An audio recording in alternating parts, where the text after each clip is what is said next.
Shannon Sharpe's couch was never just a seat, it became the witness stand for Hollywood's darkest secrets. Katt Williams and Monique dropped names, exposed lies, and suddenly, Shannon wasn't the host anymore. He was the headline. Was he taken down by the system, or did he hand his enemies the bullets himself? One interview changed everything. Overnight, Hollywood's most untouchable names were being exposed on Shannon's show. But the real twist, the spotlight, turned on him: lawsuits, scandals, and an exit from ESPN. This is not just another story. This is the turning point. Imagine giving people a platform to tell the truth and then watching the truth come for you. That's exactly what happened to Shannon Sharpe. From viral interviews to million-dollar lawsuits, the question is no longer about his guests. It's about his survival. Before we dive in, I am sure everyone has heard the news. I will not be returning to ESPN, I found out earlier this week. And then, Tyler Perry admitted he started a rumor that I was difficult to work with. He lied, and later he admitted I was right all along. Big names are all facing heat in 2024. No one is exempt. It does not matter if it is Diddy, TG, Jake, or anyone else, every lie is being exposed. Shannon Sharpe might be holding a grudge against Monique and Katt Williams. And honestly, after what happened, I would not be surprised. Katt's interview was more than just a hit. It completely changed the game. It was not just another podcast episode. It became the conversation everyone was having. Clips flooded social media, posted, reposted, and debated by millions. Every scroll on Instagram, TikTok, or X showed another highlight. Overnight, Shannon's couch transformed into the ultimate spot for raw, unfiltered honesty. No PR managers, no scripted answers, just people saying things they normally would never say in public. Then Monique came through. Her sit-down was another level entirely. She did not just talk. She broke down her story of being blackballed in Hollywood, naming names and pointing fingers at some of the biggest players in the industry. People had heard whispers of her struggles before, but never in this much detail, never with this much fire. That was the moment Shannon's show stopped being a fun podcast and started becoming something bigger, a cultural stage where celebrities went to tell the truths that had been locked away behind closed doors. But when you open those doors, you also invite trouble. The more unfiltered the conversations became, the messier the aftermath was. What started as viral moments quickly turned into controversy. People in the industry who were used to controlling the narratives suddenly found themselves being exposed in front of millions. And with every shocking story that came out, the pressure around Shannon grew heavier. The first real crack showed with that late-night Instagram Live. It was the kind of mistake that every celebrity fears, the unguarded moment that somehow ends up in front of the world. Shannon himself later admitted he wished it never happened. He did not hide or blame hackers like so many others have done. Instead, he owned up to it on his show, admitting he was embarrassed. For someone known as private and professional, having personal details out for the entire world to hear was humiliating. He explained how he always tried to maintain professionalism, even in private, but this slip reminded everyone that he was human. Social media, of course, had a field day. Some laughed, calling it 50 Shades of Shay, while others said it was karma, pointing out that he had criticized others for being unprofessional just days earlier. The split in reactions was clear. Fans defended him, critics dragged him, but no matter where people stood, one thing had shifted. The spotlight was no longer on his guests or their shocking stories. It was on him. And just as people were moving on from the IG Live, another headline dropped, this one even heavier. A woman named Gabriela Zuniga filed a $50 million lawsuit against Shannon. This was not rumor or speculation, this was a real court case, with paperwork and audio recordings attached. Once those clips leaked online, they spread like wildfire. Everyone had an opinion. And everyone thought they knew the truth based on a 30-second soundbite. Shannon fought back, insisting the clips were twisted and stripped of context. He said the reality was not at all what the internet was making it out to be. But in the digital world, perception often outweighs truth. Once something explosive goes public, you cannot put it back in the box. People hear the headline, see the clip, and move on without waiting for facts. Shannon knew that, which is why he addressed his family, friends, and supporters directly. He promised to be transparent, insisted he would defend himself, and claimed the entire situation was a shakedown orchestrated by lawyer Tony Busby, a man he said had a pattern of targeting black men. Still, the damage was done. Fans were split. Again, Some wanted to wait for the courts to sort it out, while others decided that short clip was all the proof they needed. Behind the scenes, the reaction was even clearer. Brands that had once proudly stood beside him suddenly went quiet. No press releases, no bold statements of support. Just silence. That is how it works. Corporations wait to see where the dust settles before deciding if you are still worth standing next to. Through it all, Shannon kept showing up. He did not vanish from the mic or shut down his show. The lights stayed on. The cameras kept rolling. But the chatter grew louder. Was this all just bad luck? Or was someone deliberately setting him up? Too many hits had landed too close together. First the viral interviews, then the Instagram slip, then the lawsuit. It started to feel less like coincidence and more like strategy. Not long after, another bombshell landed his job news. One week, he was still on TV, carrying on like normal. The next he was gone. No grand farewell, no heartfelt speech, just a quiet exit. ESPN confirmed it. They were cutting ties with Shannon Sharpe. The timing could not have been worse. His brother had just been inducted into the Pro Football Hall of Fame, a huge family milestone. Shannon later admitted he begged for the news to be delayed until after that weekend so his brother's big moment would not be overshadowed. But that wish was not granted. You could hear the pain when he spoke about it. Losing a job like that was more than just losing a paycheck. It was about pride, reputation, and legacy. He even apologized to his brother, who told him to stop. "You don't have to apologize," his brother reassured. "I'm your big bro. I love you regardless. We all make mistakes." Shannon later said how grateful he was for his time at ESPN, how it gave him a platform to grow and reach audiences he never imagined, but everyone could feel the shift. The fall did not erase his success, but it changed the way people looked at him. He was no longer just the interviewer creating viral moments. He had become the story himself. That is the question that lingers today. Did those explosive interviews with Katt and Monique paint a target on his back, bringing the full weight of Hollywood down on him? Or did Shannon's own choices and unfiltered livestream, private messages that leaked, and careless moments cracked the door open for trouble to pour in? What is certain is that after those interviews, the temperature around Shannon never cooled down. Every week brought another headline, another viral clip, another reason for people to pick sides. At some point, it stopped being gossip and turned into something real. Courtrooms, lawsuits, contracts on the line. This was no longer entertainment, it was survival. And so the story continues. Was Shannon taken down by the system, punished for giving people a platform to speak freely?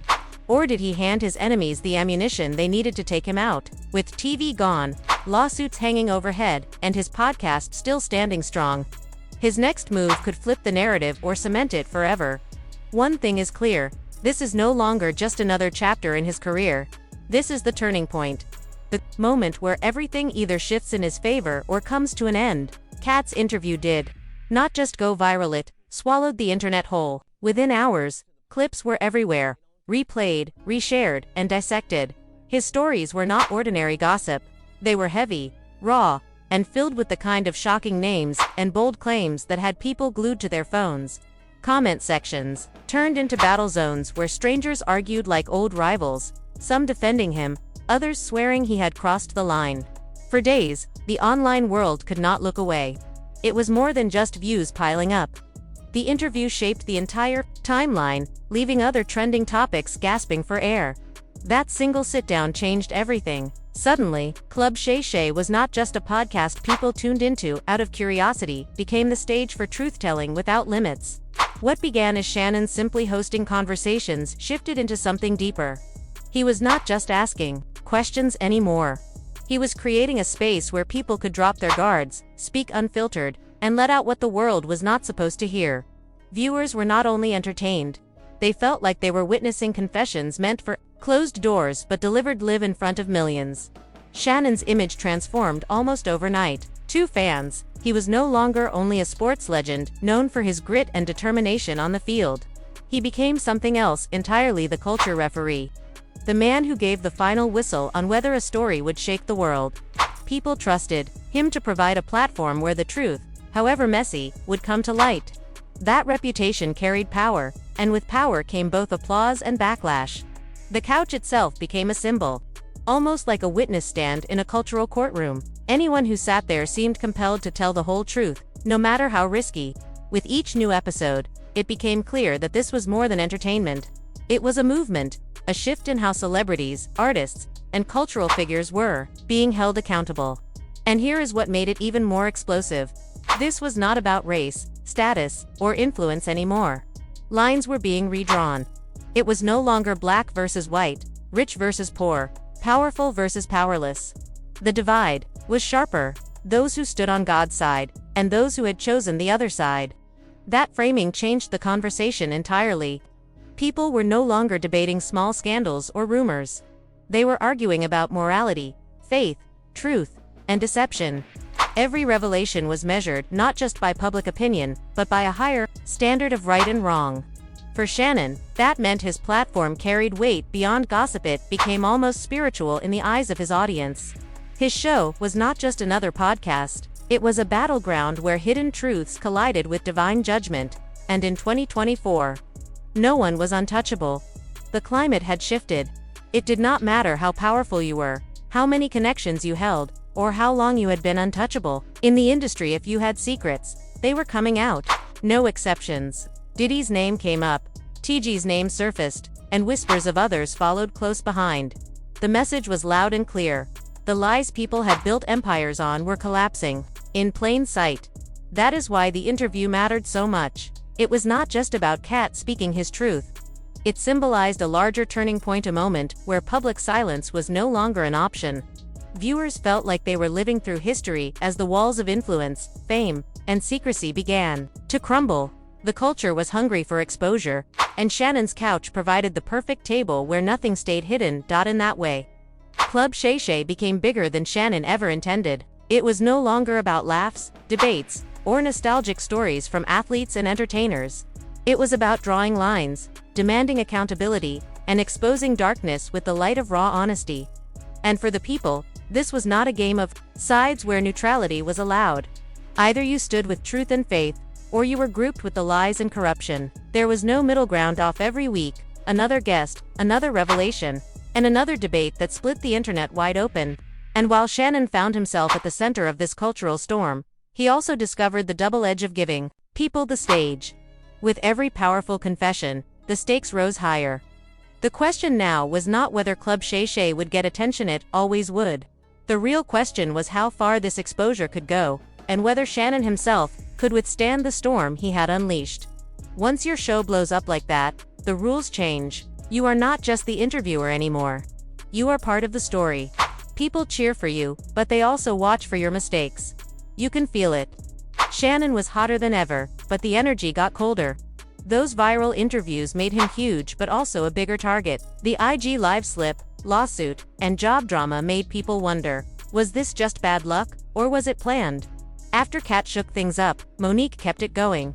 She shared her experience of being blackballed, explaining the deals and naming who she thought was behind it. It became clear, Club Shay Shay was becoming the spot where Hollywood got called out on camera.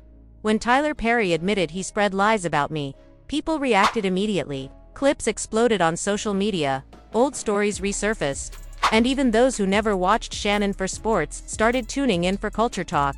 With every clip, the stakes grew. This was no longer just entertainment. It was about power, money, and who keeps working. 2 big interviews in a row changed everything for Shannon. Fans loved it, but the industry was quietly watching. Views were up, bookings were up, but the energy around him started to change. When you give guests a platform to share big stories, with nothing to lose, you get more than praise, you get attention. That pressure followed Shannon out of the studio and into his first major mistake. Then came the moment nobody could forget, that late-night Instagram live that should never have gone public. Shannon did not hide behind "I got hacked." He admitted it, spoke about it on his show, and tried to move forward. Of course, it was embarrassing. For someone who is extremely private, having intimate details audio for the entire world to hear was hard. He felt embarrassed for many reasons. People count on him. Shay Media Club, Shay Nightcap, ESP, many expect him to always stay professional, and Shannon always tries to maintain that professionalism, even behind closed doors. Online, reactions were split. Some joked, calling it 50 Shades of Shay. Others said, life humbles you sometimes. A few tried to blame him for being unprofessional, but no matter where people stood, the focus shifted from his guests to him. And just as the laughter faded, the next headline hit. The lawsuit came, and this time it was real. Gabriela Zuniga filed a $50 million case against Shannon. Real paperwork, real court, and audio clips that went viral. People debated the context, many thinking they knew the whole story from just a 30-second clip. Shannon pushed back, saying, "It was twisted, missing context, and not what the internet made it seem. Once something like that goes public, you cannot take it back." To his family, friends, supporters, and colleagues, he wanted to speak directly. He would be open, transparent, and defend himself. He believed this was orchestrated by Tony Busby, who had a history of targeting black men, and feared a manipulated clip would paint him unfairly. Fans were split again, some said, "Let the court handle it," while others treated the clip as final judgment. Behind the scenes, energy shifted. Brands and partners stayed quiet, waiting to see how it would land.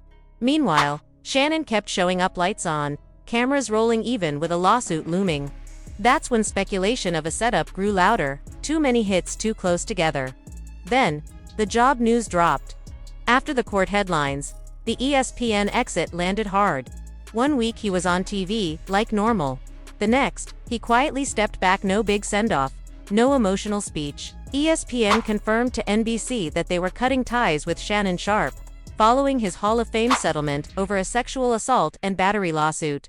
Shannon shared that he had hoped the news could wait until Monday. His brother was going into the Pro Football Hall of Fame, and he wanted the spotlight on his family. Unfortunately, that did not happen. He apologized to his brother, who reassured him, "Bro, stop apologizing. I love you, mistakes happen, move on." Shannon reflected on his time at ESPN with gratitude. It gave him the chance to grow, connect with an audience, and take his voice to places he never imagined. It all happened right in the middle of a big family moment. You could hear the hurt in his voice. Losing a TV gig is never just about money, it hits your pride. But losing TV did not mean losing his audience. The podcast was still crushing it, clips were still going viral, and bookings kept coming in. The difference was in the story people were telling. Without the TV role, Shannon stopped being the host with the viral couch, and started being the story himself. Then summer 2025 hit with another headline. Jimelita Tillman filed a $20 million defamation suit against Shannon, Oasis, and Shea Media. She claimed they spread a false story about her marriage after that viral Usher concert moment. This was not internet drama, it was a real court case. Tillman said she planned to take it to Congress, arguing it was about protecting private citizens from cyberbullying funded by massive media profits. Advertisers, clicks, shares. It was a system designed to amplify stories and punish people in the spotlight. Chairman Guthrie, head of the House Committee on Energy and Commerce, and 54 other members were set to meet her to explore hearings and legislation to hold media accountable. The headlines moved fast. Clips were shared, deleted, and debates raged over what was said and whether it crossed a line. Once again, Shannon was not reacting to guest drama, he was the news. Some later reports said the case was dismissed in federal court, but updates were quiet and inconsistent. Court paperwork timing can confuse things, but the damage was real. Slowed bookings, hesitant brand deals, and a name tied to controversy instead of work. Fans theorized that the back-to-back Katt and Monique interviews started the chain reaction, or that Hollywood hit back. Shannon gave people a live mic. They told the truth, and the system reminded him who was in charge. Maybe that's exactly what happened. Or maybe once the spotlight got that big, there was no room for mistakes, and a mix of Instagram slips, private messages, and on-air moments pushed things over the edge. What is clear is that the heat never cooled. Every week, there was another clip, another headline, another reason for people to pick a side. Once lawsuits entered the picture, it stopped feeling like gossip. It was legal, public, and had real stakes. Now, with the court papers done but speculation still alive, the question remains, was Shannon taken down by the system, or did he hand them the ammunition himself? With TV gone and legal troubles still hanging, his next move could either flip the story or lock it in forever. One more headline with his name, and everyone will know. This is not just another chapter, this is the moment everything turns or ends.